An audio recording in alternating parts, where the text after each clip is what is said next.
ఏం మాట్లాడాలో తెలియక తన్ని చూస్తూ అలానే నిలిచిపోయాను. ఇంతలో ఎవరో నా భుజంపై చెయ్యేశారని అనిపించింది. ఒక్కసారిగా ఉలిక్కిపడి అప్పుడు స్పృహలోకి వచ్చి వెనక్కి తిరిగి చూస్తే నా స్నేహితుడు గోపి.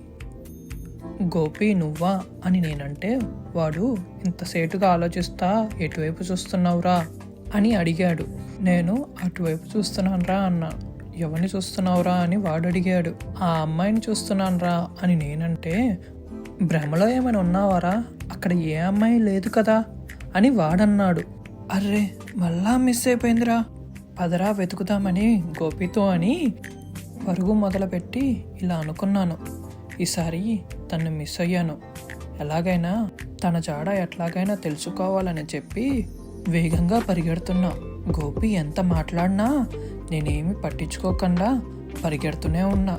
నా మనసు నా కళ్ళు పార్కు మొత్తం చుట్టూ చూసినాయి, కానీ తను ఎక్కడా కనపడలేదు. వాడు పిలుస్తున్నా వినిపించుకోకుండా పార్కు మొత్తం వెతికేశాను. లోపల కనిపించలేదు. అయితే బయటికి వెళ్ళి చూద్దామని బయటికి కూడా వెళ్ళి వెతికాను. అక్కడా లేదు తను. మళ్ళీ మిస్ అయిపోయింది.